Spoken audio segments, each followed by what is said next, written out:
สบายดีพี่น้องมาเลี้ยงง่วงมื้อนี้ฝนกระตกแน่นะมื้อนี้หลังจากที่พายุเขาผ่านไปก็มาเลี้ยงง่วงคือเก่า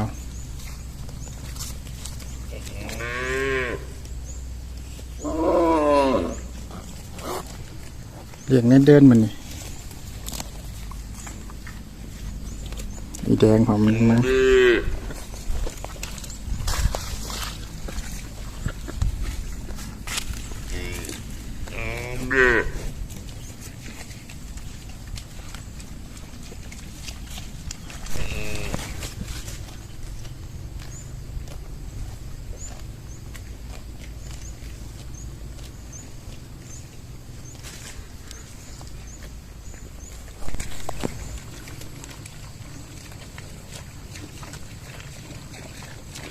งัวมันคิดว่าเฮาสิพาเขาไปเลี้ยงอยู่ป่า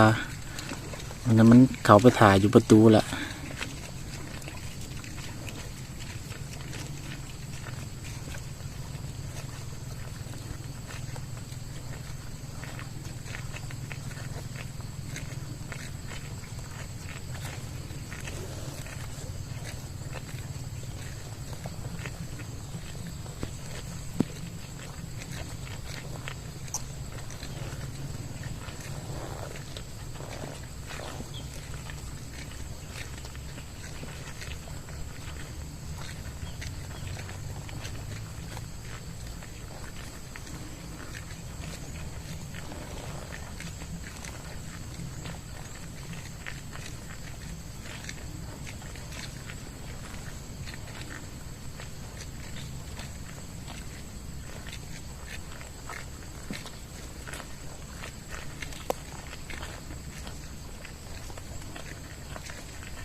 มาลินกล่องมา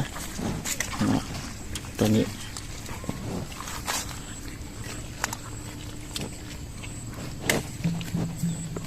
มาตรงมาทายซอย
มาสดหนึ่งวัน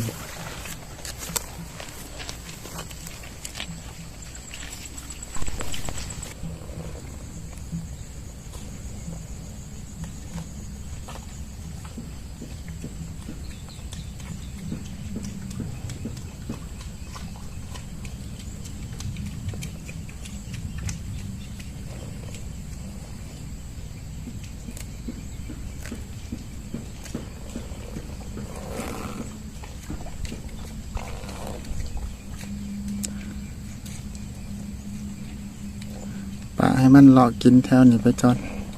ตามเดือนนี่ละหยากันกับบุคคลมีปันใดเมื่อไหร่จังเคยเขาไปเลี้ยงอยู่ป่า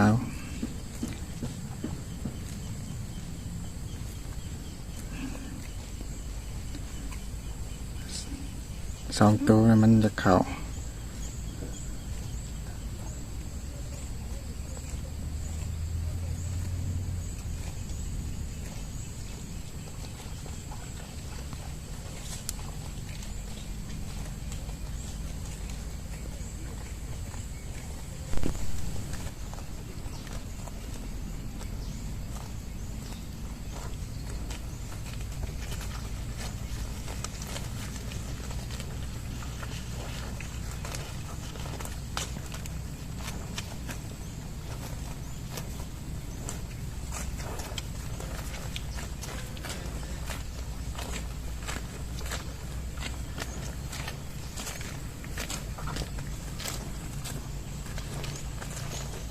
กำลังม่านนะอีดำตัวนี้ใกล้ละใกล้สิออกแล้วท้องแก่แหละ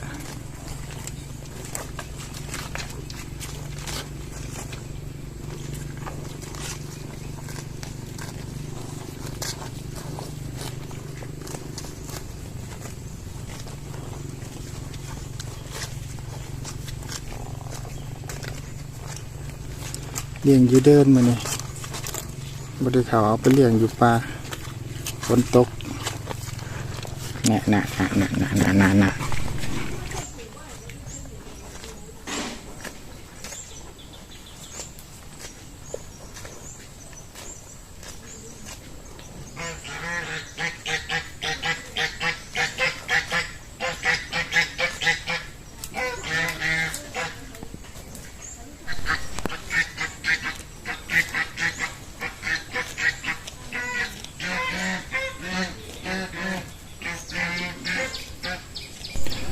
ขออนุญาตจบคลิปเพียงเท่านี้เด้อพอกันคลิปหน้าพี่น้องสบายดี